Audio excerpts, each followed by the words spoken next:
Are you ready? No? Sherif is going to talk about WordPress and the new plugin. And let's see, where are you? I think that's you.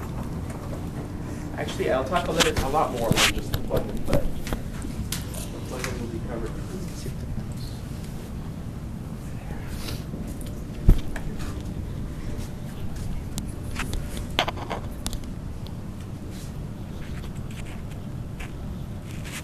Oh, thank you. Is good? Okay. Put that on your jacket or something. Yeah, thanks. Well, hello everybody.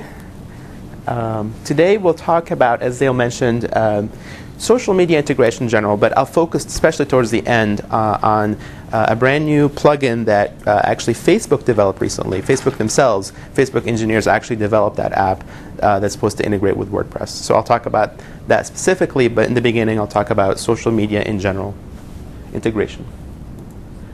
Okay, so I wanted to start out briefly by talking about the importance of integrating social media into your website, okay? So first you want to make it easy to connect. So when someone lands on your website, you want it to make it as easy as possible for them to connect with you on your social media channels. That makes sense, right? You also want it to make it very easy for them to share your content. So if you write a blog post, you want them to be able to easily, once they see the blog post and see the value in it, they would just click share or add or tweet or pin it or whatever. That way they broadcast it to their own social media networks. You can also use these tools to promote your own content, right? So that could be of value. So once you publish a post, then you can push that onto your different social media channels. And obviously the first step to do that is to actually generate that useful content that you'd like to promote out there and promote engaging content. And once you write that piece of article or blog post, that you can push it out to the social media and hopefully engage and intrigue your audience. And then once others see it, once your followers see it, hopefully they'll also see the value in it and share it also to their own social networks. Does that make sense so far? And the final, there's obviously many reasons, but the final reason that I think it's important to integrate social media is a principle called social proof. And what this means is when someone lands on your website and they see their own Facebook friends, pictures of their own Facebook friends on the bottom of the site, they feel like this is a trustworthy source, right? So if you're integrating social media, and I'm visiting Smart Group website, for example, or Steve's website, and I land on his website, and I don't know anything about Steve, and then I go to his website and I see that there are pictures of people that I may know, then to me I feel maybe Steve's company is a trustworthy company, or maybe I give it more thought than if I didn't see any pictures I recognize. Does that make sense? Okay. Seth Godin is one of my favorite bloggers, and I know it's a lot of us also read it and really enjoy his blog posts. But you can see, and I just wanted to kind of give you a visual of what we're talking about. So in his blog, he integrated social media in a few different spots. Here you can see that there's an area here where you can share different blog posts. Here you can see that there's been many retweets. So there's an area here where you can tweet this blog post.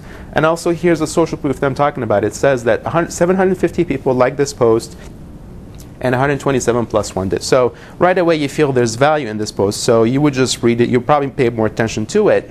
If there was nothing on there, you could have just glossed over it, but the fact that so many people liked it, it gives you a little bit more maybe urgency, or you feel like you should read it to see what the value, see what everybody else likes about this post. Does this make sense so far? Okay, so I wanted to also, before I jump into things in detail, I wanted to kind of go with a brief overview, or just what they call a 30,000-foot overview of why we're doing this.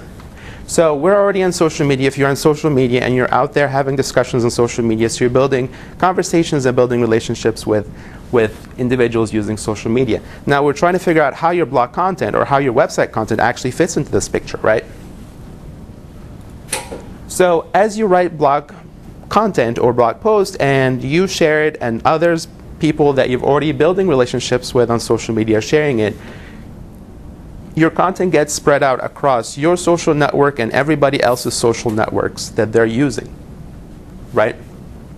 And when people see that and actually read your blog post, you can see, that builds your credibility, your trust, or whatever your goal actually is. And this is an important piece that I think we'll talk about is, with social media, there's so many things you can accomplish, but the idea is, or the important thing is to understand why you're doing social media, right? And so hopefully your goal will be consistent with the message that you're displaying on your website. So when people see that message on your website or on social media, then they'll understand or they'll gain whatever you're hoping to gain from social media. Does that make sense? Okay, and also on your blog content, there's a different piece where people can immediately interact with your blog by commenting on your blog post, right? And you can build relationships that way too. In the past, I've talked about how your blog posts, or actually how your interactions on social media, can drive what topics to cover on your blog. So oftentimes, people ask, well, what should I cover in my blog post? And the point that I made in the past is that through your conversations on social media with your audience, you can generate ideas of what to talk about. And actually today, if you follow ProBlogger.net, it's a website about blogging. And actually just today it launched a blog post that talks about how to set up social media to give you great post ideas. So I included the link here. I didn't get a chance to read it before I was presenting this. And also just to let you know, the slides will be posted on the website or online, so you'll have access to those links.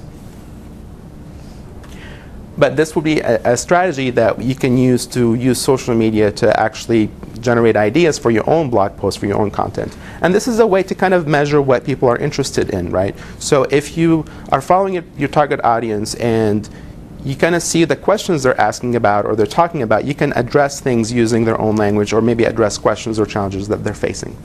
Okay? So an important piece for all this is you have to actually create the content that people see value in, right? So if you're writing a blog post that nobody reads it or no one is interested in it, then no one will share it, right?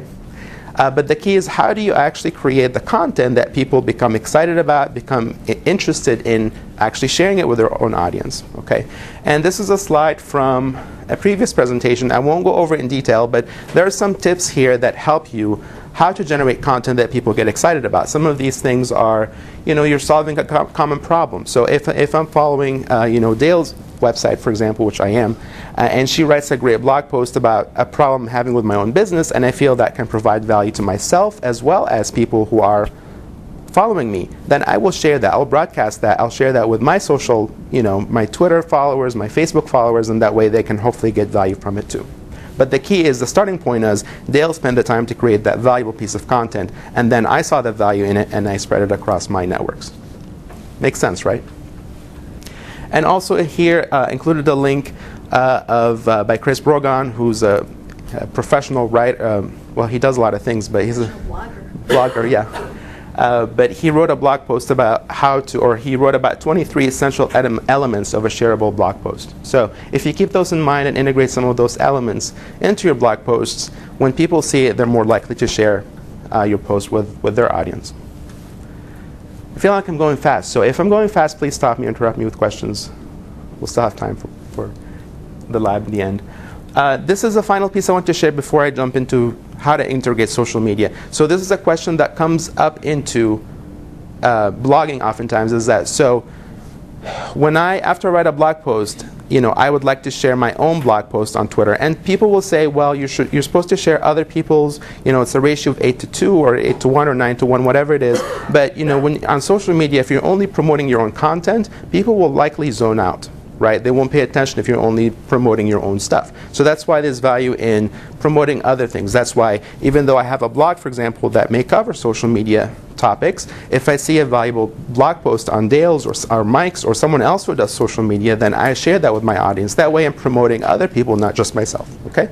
But if I wrote a blog post that I feel is good, that I'd like to share it, then I can share it with my own Facebook and Twitter followers or any social networks that I'm on, right? And there's a tool called Twitter Feed where it allows you to automatically post things as you write a blog post. So you can automatically, there's different tools also that can spread it out to different social networks, but this one, I think it's the one that I've used the most, or I've used in the past, so I'm familiar with it, so I have no problem recommending it. But it automatically pushes blog posts to Facebook and Twitter. Okay? And whether you want to automate that process or not, that's a different question, right?